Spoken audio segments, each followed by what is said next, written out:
फिर वो दोनों जा रहे होते हैं। एमा बोलती है, हम कहाँ जा रहे हैं?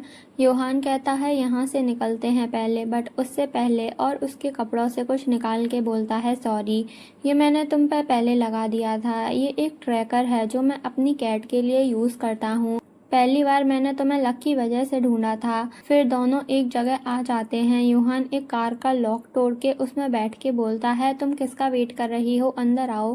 फिर वो जीपीएस सेट करता है, चश्मा लगाता है और अपने बाल सेट करके कहता है, सुनो एमा, मैं तुम्हें किडनैप कर रहा हूँ। मैं था जो तुम्हें यहाँ लेके आया था और अब मैंने ये कार चुराई। मैंने तो ये जीपीएस भी खरीदा है ताकि मैं खो ना जाऊँ। तो अगर हम कभी पकड़े गए तो ये सब तुम पुलिस को बताओगी, समझ गई? अपनी सीट बेल्ट लगा लो। मैं इसे जितना फास्ट हो सके उतना फास्ट चलाऊंगा। एक ऑफिसर बोलता है, सर आप आ गए। ऑफिसर ली बोलते हैं, कैसा चल रहा है? वो ऑफिसर बोलता है, बेकार। हमने उससे क्वेश्चंस पूछे बट मैथ्यू तब से चुप है। ये वही है जो एमा के साथ कैफे में काम करता था। ऑफिसर ली बोलते हैं, अच्छा, तो वो कुछ नहीं बोल रहा है?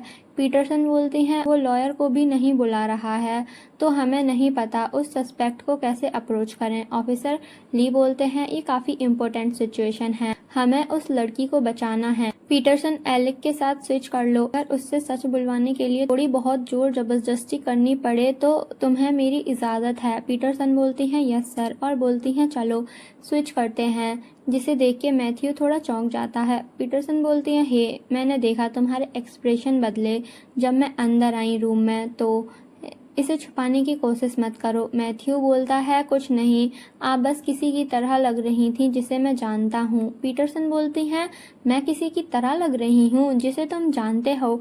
मुझे अच्छे से पता है तुम्हारा उससे क्या मतलब है। उसके ब्लॉन्ड स्ट्रेट हेयर हैं और मेरे जैसी फिजिक है ना, और तो और हमारे बालों की लेंथ भी लगभग सेम है। वो तुम्हारी वाली शिफ्ट में कैफे में काम करती है, ये समझ आता है क्योंकि तुम दोनों स्टूडेंट्स हो। मुझे लगता है उसे तुम्हारे कुछ सीक्रेट्स पता हैं जिसे तुम छुपाना चाहते हो। और उसका सर पकड़ के टेबल में मारती हैं और कहती हैं, सुनो, हमारे पास विटनेस है, मैं तुम्हें अभी ही जेल में फेंक सकती हूँ अगर मैं चाहूँ तो, बट मैं इतनी काइंड हूँ कि तुम्हें कन्फेस करने का चांस दे रही हूँ। तो नाटक करना बंद करो और मेरे क्वेश्चंस का आंसर दो, ओके? मैं ट्रेंड हूँ, तुम्हारे एक दो हाथ पैर तोड़ना मेरे लिए कोई मुश्किल काम नहीं होगा। मैथ्यू कहता है, डैम, समझ गया, ठीक है, वो मैं था, पैसे मैंने चुराए थे। ये सुनते ही पीटरसन शॉक हो जाती हैं और पुलिस ऑफिसर भी हैरान रह जाते हैं। पीटरसन कहती हैं, क्या? वो लड़का कहता है, डिटेल्स में सुनना है? ठीक है, मैं हर शिफ्ट में थोड़े थोड़े पैसे चुराता था, फिर उन्हें कैफे में कहीं छुपा देता था ताकि कंजूस मैनेजर को पैसे की कमी का पता न चले। एक हफ्ते पहले जब मैंने जॉब छोड़ी तो मैंने किसी को पता चले बिना सारे पैसे निकाल लिए। अब खुश? ये सुन के पीटरसन और शॉक हो जाती हैं। फिर पीटरसन को देखकर मैथ्यू भी शॉक हो जाता है और कहता है, रुको, ये मत कहना कि मैं इस वजह से नहीं पकड़ा गया, शिट। पीटरसन कहती हैं, शांत हो जाओ और अब हमारे सवालों का जवाब दो। इतना मुझे पता है तुम नाटक भी कर सकते हो। वो मैथ्यू कहता है, मैंने कहा ना, मैंने नहीं किया। मैं एमा को किडनैप क्यों करूँगा? मुझे वो बिच बिल्कुल पसंद नहीं है। पीटरसन बोलती हैं, जुबान संभाल कर बात करो। दूसरा पुलिस ऑफिसर कहता है, फिर जब हमारे ऑफिसर ने तुम्हें पकड़ा तब तुम चुप क्यों रहे थे? तुम्हारी हरकतें इतनी सस्पिशियस थी कि तुम अपनी बेगुनाही का दावा नहीं कर सकते। वो लड़का कहता है, मैंने बताया ना, मैंने पैसे चुराए थे। मुझे बहुत डर लग रहा था कि किसी को पता न चल जाए, इसलिए मैं घर छोड़कर छुप गया। पीटरसन को योहान की कही हुई बात याद आती है और वो सोचती हैं, अगर ये सच कह रहा है तो योहान, लेकिन वो झूठ क्यों बोलेगा? मैथ्यू कहता है, मुझे अभी तक समझ नहीं आया कि तुम लोग इस नतीजे पर कैसे पहुंचे कि मैंने एमा को किडनैप किया है। हाँ, वो लड़की हॉट है, लेकिन उसने मुझे डरा दिया था। पीटरसन कहती हैं, डरा दिया था? तुम्हारा क्या मतलब है? मैथ्यू कहता है, मैंने उसे कुछ बार खुद से बातें करते हुए देखा था, लेकिन क्योंकि उसने कभी मेरे साथ कुछ नहीं किया इसलिए मैंने किसी को बताने की ज़रूरत नहीं समझी। हाँ, अगर कभी उसने मुझे चोरी करते हुए पकड़ लिया होता तो बात अलग होती। कभी कभी उसके चेहरे के एक्सप्रेशंस भी बहुत डरावने हो जाते थे। इतनी खूबसूरत शक्ल का ऐसे बेकार होना, है ना? इसे सुन के ऑफिसर ली शॉक हो जाते हैं। वो सोचते हैं क्या ये वही वक्त था जब वो हॉस्पिटल में थी? फिर उन्हें यूहान की कही हुई बातें याद आती हैं। यूहान ने कहा था, अंकल क्या मैं आपसे कुछ पूछ सकता हूँ? वो उनसे कुछ पूछता है लेकिन हमें नहीं बताया जाता कि उसने क्या पूछा था। फिर अंकल यूहान को कॉल करने की कोशिश करते हैं लेकिन उसका फ़ोन डस्टबिन में पड़ा होता है। पीटरसन कहती हैं, जब मैंने यूहान को आखिरी बार देखा था उसने कहा था कि वो घर वापस जा रहा है, लेकिन मैं कन्फर्म नहीं कह सकती कि वो सच कह रहा था या नहीं। इससे पहले भी उसने मुझसे कुछ अजीब सवाल पूछे थे, पता नहीं उसके दिमाग में क्या चल रहा था। ऑफिसर ली घर पर कॉल करते हैं। यूना फ़ोन उठाकर कहती है, हेलो, ली हाउस से यूना बोल रही हूँ। अंकल कहते हैं, यूना? वो कहती है, ओह अंकल, क्या हुआ? क्या मैं आपकी बात मॉम से करवा दूँ? अंकल कहते हैं, क्या यूहान घर पर है? यूना कहती है, नहीं, लेकिन वो आज थोड़ी देर पहले घर आया था, अपना सामान पैक किया और फिर चला गया। और हाँ, वो थोड़ा अजीब भी बिहेव कर रहा था। उसने मेरे सर पर हाथ फेरा और कहा, I am sorry. Officer Lee phone काट कर कहते हैं, क्या वो लड़का? तभी एक ऑफिसर आके कहता है, मेरे पास बुरी खबर है। सोफी मैककार्थी, जिसका केस मिसिंग एमेलाइन विल्सन के केस से जुड़ा हुआ था, हॉस्पिटल में बेहोश मिली हैं। ड्यूटी पर मौजूद ऑफिसर भी बेहोश मिला। सीसीटीवी में दिख रहा है कि दोनों पर हमला हुआ था। यूहान कार में सोच रहा होता है, अंकल ने अब तक सब कुछ जोड़ लिया होगा। कम से कम मैंने हमारे भागने के लिए काफ़ी वक्त तो खरीद लिया। मुझे अफसोस है कि मैंने तुम सबको धोखा दिया। फेयरवेल सबको। वो एमा कहती है, क्या तुम पक्का यही करना चाहते हो? तुम तो वैसे भी बिना सोचे समझे फैसले करने वालों में से हो। बाद में तुम्हें इसका पछतावा होगा। अभी भी वापस मुड़ने का वक्त है। यूहान कहता है, और फिर क्या? मैं तुम्हें यहीं छोड़ दूं ताकि तुम खुद को मार लो? हाँ, मैं बिना सोचे समझे फैसला करने वाला इंसान हूँ, लेकिन अगर तुम्हें इसी बात की चिंता है तो मैं ऐसा इंसान भी नहीं हूँ जो एक बार कुछ तय कर लेने के बाद आसानी से अपना फैसला बदल दे। और वैसे भी अब वापस मुड़ने में बहुत देर हो चुकी है। इस पॉइंट तक पहुँचने के लिए मैं पहले से ही बहुत सारे ऐसे काम कर चुका हूँ जिन्हें माफ़ नहीं किया जा सकता। एमा कहती है, मैंने तुम्हारे साथ चलने का फैसला कर लिया है, इसलिए मुझे ये नहीं कहना चाहिए, लेकिन अगर मुझे चॉइस दी जाए तो मैं आखिरकार आज़ादी से जीना चाहती हूँ। लेकिन तुम्हारा क्या? क्या तुम अपना फ्यूचर यूं ही बर्बाद करने के लिए तैयार हो? और तुम्हारी फैमिली का क्या, जिसे तुम पीछे छोड़ आए हो? तुम्हारी पढ़ाई का क्या? तुम्हारे फ्रेंड्स का क्या? तुम्हारा लॉयर बनने के सपने का क्या? मिस्टर ऑस्कर का क्या होगा? तभी यूहान जोर से ब्रेक लगाता है और कहता है, सब ठीक हो जाएगा। हो सकता है अब लॉयर बनके मैं उन्हें बचा ना पाऊँ, लेकिन मैं कुछ ना कुछ ज़रूर सोचूंगा। सब कुछ ठीक हो जाएगा, हमेशा ठीक हो ही जाता है। एमा कहती है, तो शॉर्ट में तुम्हारे पास कोई प्लान नहीं है? यूहान कहता है, हाँ, तुम सही कह रही हो। तुमने जो भी चीज़ें गिनाई हैं वो सब मेरे लिए बहुत इम्पोर्टेंट हैं, लेकिन तुम भी मेरे लिए इम्पोर्टेंट हो। एक आखिरी ऑप्शन है, अगर तुम गिरफ्तार हो जाती हो तो तुम अपनी मेंटल हेल्थ की प्रॉब्लम को वजह बना सकती हो। इससे तुम्हें जेल भेजने की बजाय मेंटल हेल्थ ट्रीटमेंट दिया जाएगा। लेकिन चीज़ें इतनी आसान नहीं होंगी। मुझे ये इसलिए पता है क्योंकि मैंने तुम्हारा बैकग्राउंड चेक किया था। तुम्हारे नाम पर पहले किसी भी मेंटल हेल्थ ट्रीटमेंट का कोई रिकॉर्ड नहीं है, इसलिए मुमकिन है कि कोर्ट के सामने तुम्हें अपनी कंडीशन साबित करने में दिक्कत हो। अगर ऐसा हुआ तो तुम्हारे साथ भी वही होगा जो मिस्टर ऑस्कर के साथ हुआ। मुझे खुद भी जस्टिस सिस्टम के काम करने के तरीके पर भरोसा नहीं है, इसीलिए मैं ये रास्ता अपना रहा हूँ। लेकिन अगर ये प्लान काम नहीं करता और हम पकड़े जाते हैं तो उन्हें अपनी स्प्लिट पर्सनैलिटी के बारे में सब कुछ बता देना। मैं भी तुम्हारे हक में गवाही दूंगा। एमा कहती है, अब ये स्प्लिट पर्सनैलिटी नहीं है। अब जब मुझे अपनी सारी यादें वापस आ गई हैं तो असल में बात ये नहीं है। मैं एक ऐसे इंसान को हेलुसिनेट कर रही थी जिससे मैं प्यार करती थी। यूहान शॉक्ड होके कहता है, एक ऐसा इंसान जिससे तुम प्यार करती थी? एमा कहती है, मैंने उसे 1 साल पहले मार दिया। ये सुन के यूहान और भी ज़्यादा शॉक्ड हो जाता है। एमा कहती है, मैं तुम्हें सब कुछ बताऊंगी। सब कुछ बताने के बाद वो कहती है, और तब से मैं कैफ़े में काम कर रही हूँ और उसे अपना बॉयफ्रेंड समझकर इमेजिन करती रहती हूँ। ये सुन के यूहान के हाथ कांपने लगते हैं। एमा सोचती है वो शॉक में है। ऑब्वियसली कोई भी नॉर्मल इंसान जो मैंने किया है उसे एक्सेप्ट नहीं करेगा। अब वो मुझसे नफरत करेगा, है ना? यूहान कहता है, लेकिन तुमने ये जानबूझकर नहीं किया था, ये एक एक्सीडेंट था, है ना? तुम्हारा उसे मारने का इरादा भी नहीं था। एमा सोचती है, ओह, वो खुद को ये यकीन दिलाने की पूरी कोशिश कर रहा है कि मैं बेगुनाह हूँ। फिर एमा कहती है, मुझे लगता है तुम कुछ गलत समझ रहे हो। लोगों पर हमला करना, उन्हें हर्ट करना, धमकियाँ देना और नुकसान पहुँचाने वाली चीज़ें करना। मेरे दिमाग ने मुझे ये यकीन दिलाया कि ये सब उस लड़के ने किया था जिससे मैं प्यार करती थी, जबकि असल में ये सब मैंने अपनी मर्जी से किया था। मैं चाहती थी कि कोई मुझे मेरी सारी परेशानियों से बचाए, बिल्कुल वैसे ही जैसे मैं पहले उसे बचाया करती थी। इसी वजह से मेरे दिमाग में उसकी एक आइडियल इमेज बन गई। ये सब मैंने खुद को बचाने के लिए किया था। अब समझ आया मैं एक बुरी इंसान हूँ। क्या तुम वाकई मेरी मदद करना चाहते हो? योहान कहता है, तो क्या हुआ? ठीक है, मान लिया तुम बुरी इंसान हो, लेकिन तुम्हें क्या लगता है कि मैं तुम्हारी मदद इसलिए कर रहा हूँ क्योंकि मैं कोई अच्छा इंसान हूँ या कुछ? खैर, मुझे थोड़ी तारीफ अच्छी लगी, लेकिन जब भी मैं किसी की मदद करता हूँ उसके पीछे मेरा कोई हिडन मोटिव होता है। अपना फ्यूचर किसी के लिए भी यूं ही बर्बाद नहीं कर सकता, समझी?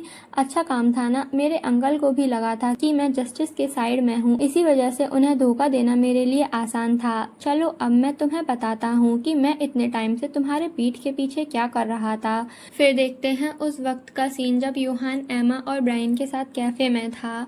योहान सोचता है, मैं बोर हो रहा हूँ, मैं यहाँ आखिर कर क्या रहा हूँ। काफ़ी लोग ब्रायन को पसंद नहीं करते, मैं भी उनमें से एक हूँ। मुझे लगा था ये पता करना इंटरेस्टिंग होगा कि उस पर हमला किसने किया और क्यों किया, लेकिन मैं यहाँ 3 दिनों से हूँ और मुझे अभी तक एक भी क्लू नहीं मिला। मुझे उसका बॉयफ्रेंड सस्पेक्ट लगा था, लेकिन वो कहीं नज़र ही नहीं आ रहा। क्या उसे पता चल गया कि मैं यहाँ क्यों हूँ?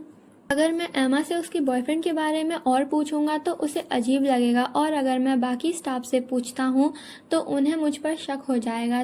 तभी योहान अपने पास एक लेडी को देखता है और कहता है, मुझे पता है। फिर कैफ़े के बाहर आके उस लेडी से कहता है, एक्सक्यूज़ मी, मैं कैफ़े से हूँ, मैं आपको कैफ़े में अक्सर देखता हूँ, आप यहाँ रेगुलर आती हैं। वो लेडी कहती है, हाँ, मैं आपकी कैसे मदद कर सकती हूँ? योहान कहता है, क्या आप कैफ़े की स्टाफ मेंबर एमा को जानती हैं? वो ब्लॉन्ड लड़की जो पोनीटेल बनाती है। वो लेडी कहती है, वो स्वीट सी लड़की? योहान कहता है, एक्चुअली मुझे कुछ टाइम से उस पर क्रश है, लेकिन मैं उसके बारे में ज़्यादा नहीं जानता, इसलिए उसे अप्रोच करने में थोड़ा डर लगता है। क्या आप मेरी मदद करेंगी? वो लेडी कहती है, ओह माय, तुम क्या जानना चाहते हो? फिर योहान उनसे कुछ बातें करता है। लेडी कहती है, हाँ, तो मैंने उस लड़के को बस उसी शिफ्ट में उसके साथ देखा है, इसके अलावा और कुछ नहीं, और वो एक लड़का है। योहान कहता है, अच्छा, तो पक्का वही लड़का है? आपको यकीन है कि आपसे कोई गलती नहीं हो रही? वो लेडी कहती है, हाँ वही है, और तुम्हारी बनाई हुई ड्राइंग्स भी काफ़ी अच्छी हैं। योहान सोचता है, तो एमा ने कहा था कि उसका बॉयफ्रेंड हमेशा उसी के साथ सेम शिफ्ट में होता है, मतलब शुरू से वो बस वही कैब वाला लड़का था। उसने मुझे सीधा क्यों नहीं बताया? फिर योहान एमा के पास जाकर कहता है, हाय, और सोचता है क्या वो जानबूझकर मेरा वक्त बर्बाद कर रही थी। फिर योहान उस कैब वाले लड़के को देखकर कहता है, तुम्हारा बॉयफ्रेंड आज भी नहीं आया? एमा कहती है, उसने कहा कि आज भी उसके पास काम है। योहान कहता है, पक्का? ऐसा तो नहीं है कि वो बस मुझसे बच रहा हो? एमा कहती है, वो ऐसा क्यों करेगा? योहान कहता है, शायद उसे लगता है कि मैं उसकी गर्लफ्रेंड को चुराने की कोशिश कर रहा हूँ, इसलिए वो मुझे पीटने का प्लान बना रहा हो। लेकिन फिर उसे लगा होगा कि मैं बहुत ज़्यादा औसम हूँ, इसलिए वो भाग गया। एमा कहती है, तुम ऐसा करो, जाकर बैठो और अपनी ड्रिंक एंजॉय करो। फिर योहान उस कैब वाले लड़के को देखता है जिसे इन सब बातों से कोई फ़र्क नहीं पड़ता। योहान सोचता है, उसने ज़रा सा भी रिएक्शन नहीं दिया, लगता है वो बॉयफ्रेंड नहीं है। तो एमा अपने बॉयफ्रेंड को लेकर मुझसे झूठ बोल रही है। वैसे मैंने पहले भी उस पर लाइन मारने की कोशिश की थी, तो उसका मुझसे कॉशियस रहना समझ में आता है, लेकिन फिर उसने मुझे खुद ही क्यों बताया कि वो कहाँ काम करती है? क्या वो डिल्यूजनल है और अपने दिमाग में इमेजिन कर रही है कि उसका बॉयफ्रेंड है? नहीं, ऐसा नहीं सोचना चाहिए। पहली वजह ज़्यादा लॉजिकल लगती है, लेकिन हैरानी की बात है कि इतनी मासूम दिखने वाली लड़की बिना ज़रा भी हिचकिचाए झूठ बोल सकती है। मैं भी क्या सोच रहा हूँ, क्या ये बिल्कुल मेरे जैसी नहीं है?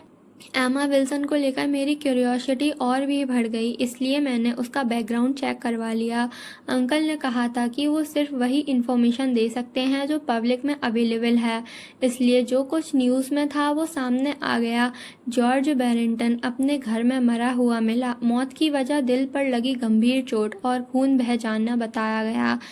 जांच में पता चला कि वो अपनी 10 साल की बेटी को अब्यूज़ करता था। फिर योहान बताता है मैंने उसके सामने ये पूछकर गलती कर दी थी। फिर देखते हैं जब योहान ने कहा था एमेलाइन बैरिंगटन ये तुम्हारा असली नाम है ना। फिर एमा गुस्से में योहान की कॉलर पकड़ के कहती है तुम्हें कितना पता है। उसके जाने के बाद योहान सोचता है डैम इट, मुझसे गलती हो गई। लेकिन जब उसने मुझे पकड़ा था तब वो बिल्कुल अलग लग रही थी। उसका बात करने का अंदाज भी अलग था। मुझे पता है कि वो मुझसे बहुत गुस्सा, लेकिन ऐसा लग रहा था जैसे वो कोई और ही इंसान हो। उसके थोड़ी देर बाद मुझ पर घर जाते वक्त हमला भी हुआ। जब योहान उस हुडी वाले इंसान की कलाई पकड़ता है तो उसे डेजा व्यू जैसा फील होता है और याद करता है जब उसने एमा की कलाई पकड़ी थी। फिर हॉस्पिटल में योहान सोचता है मैं शायद ज़्यादा ही सोच रहा हूँ। तो क्या हुआ अगर हमला करने वाले की कलाई एमा की कलाई जितनी थी? हो सकता है हमला करने वाला बस उसी साइज का हो। अभी सबसे इम्पोर्टेंट बात यह है कि मुझे पता चल गया कि एमा का कोई स्टॉकर है और ये स्टॉकर उसे बचपन से जानता है। फिर योहान कहता है अंकल क्या मैं आपसे कुछ पूछ सकता हूँ? क्या ये मुमकिन है कि कोई इंसान अपने नॉर्मल बिहेवियर से बिल्कुल अलग बिहेव करे? मेरा मतलब है इतना अलग कि वो बिल्कुल दूसरा इंसान लगे, जैसे उसकी पर्सनैलिटी ही पूरी तरह अलग हो। अंकल कहते हैं तुम्हारा मतलब स्प्लिट पर्सनैलिटी से है? योहान कहता है ओह शायद ये ट्रॉमा की वजह से होने वाली मेंटल डिसऑर्डर जैसी कोई चीज़ है ना? अंकल कहते हैं मैं साइकोलॉजिकल केसेस का स्पेशलिस्ट नहीं हूँ इसलिए मैं पक्का नहीं कह सकता, लेकिन मैंने एक बार ऐसा केस हैंडल किया था जहाँ एक इम्पोर्टेंट विटनेस को ऐसी कंडीशन थी। एक ही बॉडी में उसकी 3 अलग पर्सनैलिटीज़ थी और तीनों के अलग नाम और कैरेक्टर्स थे। उसने कहा था कि बचपन में हुए अब्यूज़ की वजह से ऐसा हुआ था। योहान सोचता है एमा को उसके फादर ने अब्यूज़ किया था। अंकल सोचते हैं तुम ये सब क्यों पूछ रहे हो, कोई असाइनमेंट है? योहान कहता है नहीं बस ऐसे ही क्यूरियोसिटी थी। योहान सोचता है ऐसा हो ही नहीं सकता है ना, मैं शायद कुछ ज़्यादा ही सोच रहा हूँ। लेकिन अगर ऐसा हो तो क्या मेरे लिए इसका पता लगाने का कोई तरीका है? फिर योहान स्कूल ट्रिप के बैनर के पास खड़ा होता है। एक लड़की कहती है तुम स्कूल ट्रिप की प्लानिंग कमेटी का पार्ट हो? योहान कहता है हाँ, मुझे अपनी एक्स्ट्रा करिकुलम एक्टिविटी थोड़ी स्ट्रॉन्ग करनी है। अगर तुम फ्री हो तो ट्रिप में ज़रूर ज्वाइन करना, मैं भी आऊँगा। वो लड़कियाँ कहती हैं वाह ये फ्री है, मुझे लगता है बहुत सारे स्टूडेंट ज्वाइन करेंगे, देखो कितना मज़ेदार लग रहा है। हैरत कहता है योहान क्या हम बात कर सकते हैं? योहान कहता है तुम्हें उस इंसान का पता चल गया जिसने एमा और मेरे साथ वाला वीडियो फैलाया था? हैरत कहता है 99% कंफर्म है, वो सोफी मैककार्टी थी, चश्मे वाली लाल बालों की लड़की। योहान कहता है तो एमा की फ्रेंड ने ही उसके साथ पीठ पीछे धोखा दिया। योहान सोचता है रुको मैं इसका यूज़ कर सकता हूँ है ना। अब तक एमा के बारे में मुझे जो भी पता चला है उसमें पहली बात उसने बॉयफ्रेंड होने के बारे में झूठ बोला, दूसरी बचपन में उसके साथ अब्यूज़ हुआ था, तीसरी उसका एक स्टॉकर है, और सबसे आखिर में पॉसिबिलिटी छोटी है लेकिन हो सकता है ब्रायन पर हमला भी एमा ने ही किया हो। मैं इस ट्रिप का यूज़ करके उसके बारे में और पता लगाऊंगा। फिर योहान सोफ़ी से कहता है हेलो सोफ़ी। वो कहती है योहान ली तुम्हें मेरा नाम पता है? योहान कहता है ऑफ कोर्स, तुम एमा की फ्रेंड हो, क्या तुम्हें इस स्कूल ट्रिप के बारे में पता है? सोफ़ी कहती है हाँ, लेकिन मुझे नहीं पता कि मैं जा पाऊंगी या नहीं। योहान कहता है मैं प्लानिंग कमेटी का पार्ट हूँ, हम जितने लोगों को ट्रिप में लाएंगे हमें उतने एक्स्ट्रा पॉइंट्स मिलेंगे। अनफॉर्चुनेटली ज़्यादा लोग ज्वाइन नहीं करना चाहते क्योंकि ये फाइनल एग्ज़ाम्स के तुरंत बाद है, इसलिए अगर तुम अपने फ्रेंड्स को भी साथ लाने में मेरी हेल्प कर दो तो बहुत अच्छा होगा, बस इस बात को सीक्रेट रखना। सोफ़ी कहती है अच्छा समझ गई, मैं उन्हें मनाने की कोशिश करूँगी। योहान जाते हुए कहता है तो फिर मैं तुम पर भरोसा कर रहा हूँ, और वहाँ से चला जाता है। फिर योहान बताता है जब मैं एमा के साथ जंगल में भटक गया था तब मैं हमेशा अलर्ट था क्योंकि मुझे डर था कि उसका स्टॉकर कभी भी सामने आ सकता है, लेकिन कुछ नहीं हुआ। अगर स्टॉकर इस ट्रिप पर उसका पीछा करके आया होता तो जैसे ही एमा नदी में गिरी उसने तुरंत उसकी मदद की होती। क्या वो अपनी आइडेंटिटी छुपाने के लिए इतना डेस्परेट था कि एमा की जान को भी दांव पर लगा दिया? कुछ तो गड़बड़ है। हाना कहती है ये सोफ़ी ये कुछ ज़्यादा ही सस्पिशियस है, तुम दोनों दोस्त हो इसलिए मैं ये कहना नहीं चाहती, लेकिन शायद उसी ने तुम्हें धक्का दिया था। फिर योहान एमा का रिएक्शन देख के अपने फ़ोन पर फेक कॉल करता है। वो फ़ोन पर बात करने की एक्टिंग करते हुए कहता है, हेलो हैरिस, ओह उस बात के बारे में, तुमने बिल्कुल सही टाइम पे कॉल किया।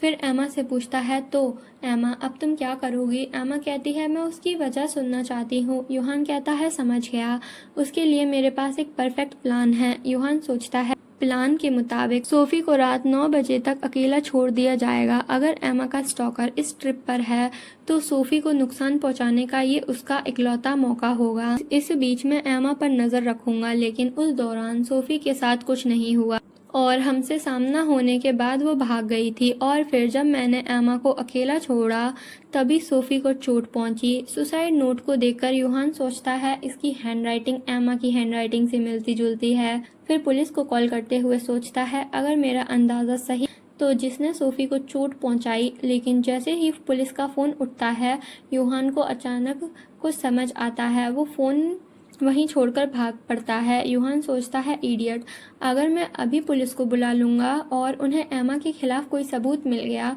तो वो उसे अपने साथ ले जाएंगे। एमा को आवाज़ देते हुए सोचता है, शांत हो जाओ, इसकी और भी पॉसिबिलिटीज़ हो सकती हैं। शायद एमा ने सोफ़ी को हर्ट नहीं किया, लेकिन उसे ज़रूर पता होगा कि किसने किया। मैं उससे अच्छे से सारी बातें पूछूंगा। फिर योहान कहता है, लेकिन उसके बाद क्या हुआ? योहान कहता है, तुम्हारा बॉयफ्रेंड? एमा ये सुनकर चौंक जाती है। योहान सोचता है, उसका बॉयफ्रेंड सिर्फ एक झूठ था जो उसने बनाया था, तो ये सब शुरू से उसी का किया हुआ था। जाते हुए योहान सोचता है, मुझे क्या हो गया है? मुझे पता था कि ऐसा हो सकता है, फिर भी मैं हैरान क्यों हो रहा हूँ? मुझे पहले से शक था कि ये सब उसी ने किया था। और अगर एमा को स्प्लिट पर्सनैलिटी है तो मुमकिन है कि उसे खुद पता ही ना हो कि उसकी दूसरी पर्सनैलिटी ने क्या क्या किया है। लेकिन फिर योहान को याद आता है कि उस पर कैसे हमला हुआ था। ये याद करके वो कांपने लगता है और सोचता है, अब मैं क्या करूं? क्या मुझे पुलिस को बता देना चाहिए? एमा कहती है, रुको योहान, ये सब मेरी गलती है। योहान बताता है, उस वक्त मैं खुद डरा हुआ और कंफ्यूज था और उसने बस ऐसी बातें कह दी जो मेरे गुस्से को और भड़का रही थीं। योहान कहता है, मुझे छोड़ो, मैंने कहा मुझे छोड़ो। फिर वहां से जाते हुए सोचता है, मुझे सब कुछ समझने और प्रोसेस करने के लिए थोड़ा वक्त चाहिए। लेकिन जब वो गायब हो गई तब मुझे एहसास हुआ कि मुझे ऐसा नहीं करना चाहिए था। मुझे उसे इन सब का सामना अकेले करने के लिए नहीं छोड़ना चाहिए था। प्रेजेंट टाइम में योहान ये सब एमा को बताता है और कहता है, हैरान हो, मैं उतना अच्छा नहीं हूँ जितना तुम मुझे समझती हो।